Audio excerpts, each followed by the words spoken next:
How's it going, you amazing villagers? It's Jay, and in today's video we're going to be visiting some spooky, mysterious and magical islands in Animal Crossing, including one inspired by Squid Game. So grab your Nook Miles and let's hop on a plane.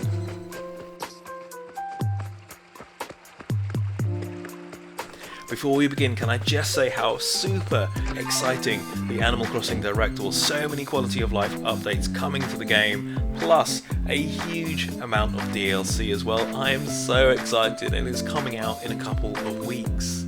But before all that, spooky season is upon us. But you know what that means. We're going to check out some weird, wonderful, creepy and unusual Animal Crossing islands. So, let's do it. Everyone is talking about Squid Game, the South Korean survival drama, a 9-episode Netflix blockbuster that's taken the world by storm. It's brutal, it's deadly, but it's full of emotion, depth and real character drama. Oddly colourful, curious, and it really just draws you in. Whilst looking for islands to explore, I thought, hang on, what about Squid Game?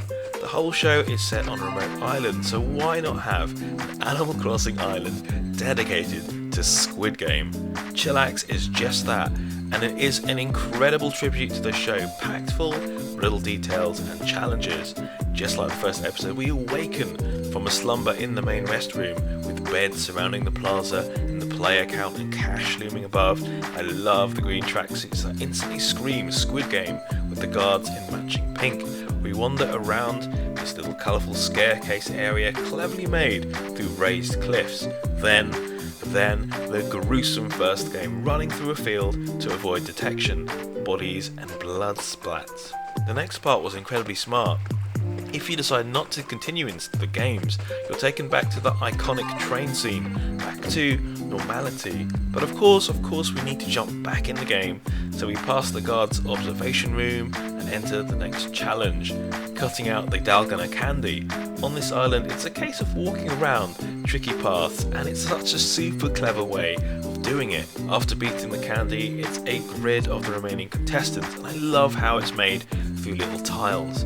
The next bit makes good use of villager homes and is a little maze challenge. The end is blocked by a tree, so it's down to you to find an axe. And I love how that feel of that very special emotional episode was captured perfectly, with presents like little bags of marbles.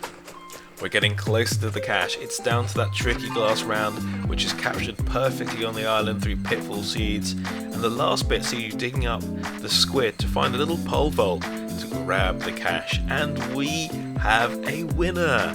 Definitely give Chillax a go. It's such a fun tribute and a great challenge. Dream code is below. From Squid Game to Gothic Horror, this next island was created by SW, a dark, rainy island that's full of mystery and intrigue. Just what happened here? We wander through the courtyard with lonely benches, bloodstained papers and a piano. But just what happened to the pianist? The eerie vibe continues through black and white roses, candlelit walks, bloody beds litter the path, leading us to an abandoned hospital. Shall we take a look inside? Books, projectors, dimly lit rooms. Just what happened on this island? Where did everybody go? Servers beep in the room, notes are scrawled on the whiteboard, and an empty bed. Were they experimenting on these poor villagers? I just love the vibe and use of lighting and patterns to really paint the scene, literally. Other rooms included a dilapidated bedroom with slightly creepy little dolls just watching you. Beyond the main event, severed heads, wells and all sorts of rather creepy bits litter the island, with the remaining inhabitants caged in with friendly skulls. Gothic Horror Island definitely lives up to the name and is worth a spooky visit. Dream code is below. The next island we visited was a spooky island created by Kale, perfectly described as haunted cottage core. We are immediately thrown into this mysterious magical island that screams Halloween. Pumpkins and hay bundles greet you through a little maze at the start. Autumn trees bring that cozy feel. There's just so much incredible detail. It looks gorgeous. Before flying over, I was drawn to that sense of mystery about the place, smothered gently in a little mist to keep that intrigue. Beyond the maze was a Mad Hatter party with delicious cakes. Such a clever idea, and I can only imagine the parties that these villagers have.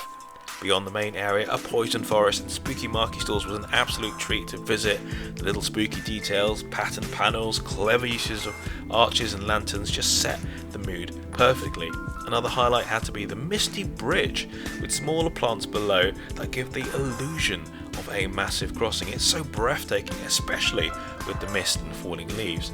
On the west side we found a creepy masked host, another full picnic and clever use of plants and decorations to really bring on a haunted pirate vibe.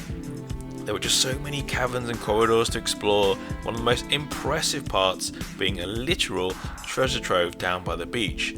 Moonscar is just so impressive, plenty to discover and draw inspiration from. Definitely give the island a visit, dream code is below. The next island we explored was an island that translates to Oni Island, a spooky, eerie village that feels straight out of a classic horror game, blended with elements from 16-bit platformers like Castlevania. We woke up wandering around these incredible set pieces that feel as if they were drawn from a remote Japanese island. The host suddenly appeared, luring us into a false sense of security. I love the forest details, decorated with statues, rocks and organic paths. The sheer volume of objects made some of the decorations pop as you stumble around, adding to that slightly uneasy vibe. We ended up a little lost, roaming around through a graveyard, finally reaching the summit, decorated with pretty lights and cat villages. It's just so gorgeous up there. Loved the use of lanterns, mushrooms and stalls to really paint this mythical village up so well. Eventually we were drawn to a house tucked away in secret, just what lurks within. Now this was creepy, a single head, a single mask, alone. The next room was just a teeny bit creepy, faces soulless watching visitors as they sat in the darkness. Down below, a little well with rotting turnip and remains. Completely normal. Oni Island is a stunning place to visit, the perfect balance of magic and creepy. Head on over with the dream code below. The final island is the Spooky Horror Island, or Ghibli, by creator No One.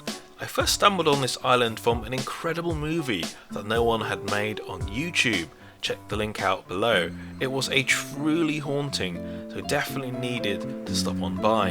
Immediately we're drawn into this freakish island full of bloodstained streets leading onto a drain pipe. Just what grabbed those villagers. Village is just so haunting. You've got papers, severed heads, blood-drenched clothes littering the streets. Was it a warning to leave this place? Even poor old Muffy seemed to be in on it. Statues, skulls and candles lure you to the top with a masked stranger asking one very spooky question. Do you remember?